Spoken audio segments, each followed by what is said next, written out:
बिहार हुआ, रास्ते में सबने पूछा महाराज जी कहाँ जा रहे हो? राघव। सबको मालूम था। इसी प्रकार आज भगवान पंचकल्याणक में आएंगे, किसके लिए? राघवगढ़ के लिए, तुम्हारे लिए। आज मंदिर में बैठेंगे तुम्हारे बच्चों के लिए, तुम्हारी पीढ़ियों के लिए। तुम चले जाओगे लेकिन तुम्हारे द्वारा बैठा हुए भगवान तुम्हारी पीढ़ी दर पीढ़ी लोगों का कल्याण करेगी ये मूर्ति। तुम बैठा के चले जाओगे, हम भी चले जाएंगे सूर्य मन देकर, दुनिया से भी चले जाएंगे अपन, लेकिन जो कार्य तुम करके जाओगे राघवगढ़ में आने वाली हर संतान के लिए मूर्ति उनका कल्याण करे। इतना बड़ा उपकार तुमने किया, एक मंदिर बना करके। एक ये भूमि तुम्हें वरदान दे रही है कि जो भूमि कचड़े घर का रूप थी, आज उसने उनको तुमने धाम बना दिया। अब कल से एक चर्चा चल रही थी और मैंने भी कहा, लोगों ने भी कहा कि महाराज अब पहली बार आए थे तब धाम बना था, और मेरी भी ज़्यादा कल्पना नहीं थी, क्योंकि राघवगढ़ वालों पर ज़्यादा विश्वास करना अच्छी बात नहीं है, क्योंकि ये कर पाएंगे ये कोई गारंटी नहीं लेता, कोई गारंटी। मैं भी नहीं ले सकता हूँ कि मीटिंग की थी मैंने, तो मुझे तो यही डाउट था कि पता नहीं ये बाउंड्री भी बना पाएंगे कि बनाएंगे कि भी नहीं, ज्यों कहते हो कहीं कचड़ा ना कर दे। शंभवनाथ भगवान को जब नमोस्तु किया था, बैठाला था, तो शंभवनाथ भगवान भी कह रहे थे बेटा तू बैठाल के तो जा रहा है, क्या मेरी मान मर्यादा रह पाएगी? क्या ये कुछ कर पाएंगे? तब मैंने कहा भगवान आपको यदि विश्वास नहीं है अपने भक्तों पर तो फिर मैं क्या करूं? लेकिन फिर मैंने भगवान से कहा भगवान राघवगढ़ वालों पर विश्वास करो या नहीं करो, लेकिन मेरे ऊपर तो विश्वास करोगे। मेरे ऊपर तो विश्वास करो कि आज तक जहां मैंने प्रभु को बैठाला है वह आसन आज तक कभी नीचे नहीं हुआ, बल्कि ऊपर ही उठता रहा। आप मेरे ऊपर विश्वास कीजिए और आप बैठिए। तो भगवान ने कहा कि बहुत है, क्योंकि तेरी सीआर तो अच्छी है।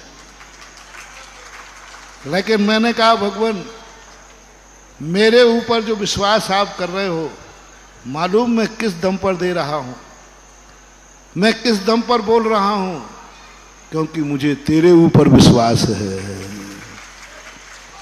तुम मेरे ऊपर विश्वास करो और मुझे भगवान तेरे ऊपर विश्वास है कि जहां तू बैठ जाएगा वहां वह स्थान कभी अब पतन को प्राप्त नहीं होता, वह दिन दूना रात चौगुना हो जाएगा। ये विश्वास मेरा तेरे ऊपर है।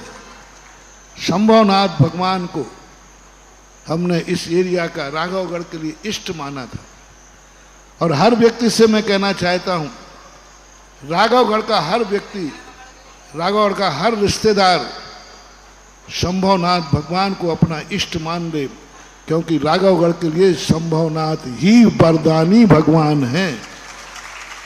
24 भगवानों में शंभवनाथ भगवान का एक अलग रूप है, स्थिति है राशि आदि ज्योतिष के अनुसार। जब भी कोई कार्य करो, और मैं तो कह रहा हूं 24 घंटे में एक बार बिना दर्शन किए बिना सूर्य को डूबने मत देना, और तुम सोना मत। राघवगढ़ के हर व्यक्ति को एक बात सोचना है कि 24 घंटे में एक बार भगवान के सामने 9 बार नमोकार मंत्र जरूर पढ़ना। सूर्य जब ही डूबेगा जब तुम्हारा दर्शन हो जाएगा, सूर्य डूबने के बाद भी सोने का नियम ले लेना। मैं जब ही सोऊंगा जब एक बार शंभवनाथ भगवान को ढोक दूंगा, क्योंकि ये तुम्हारे लिए है। अब स्थिति में ऐसी बन जाती है, कई बार लोगों ने कहा महाराज धाम बना था, अब तो ये तीर्थ बनना चाहिए। तो भाई तीर्थ में एक मंदिर नहीं होता।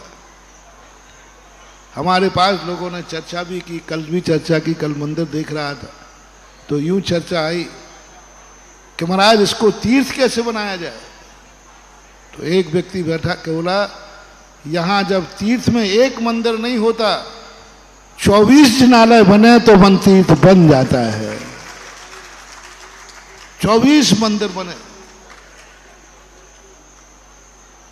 अब ये बात चर्चा तो आ गई।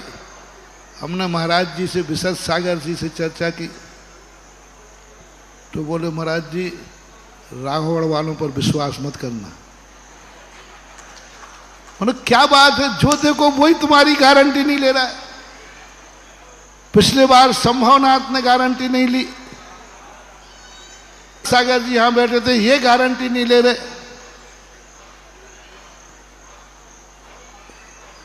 लेकिन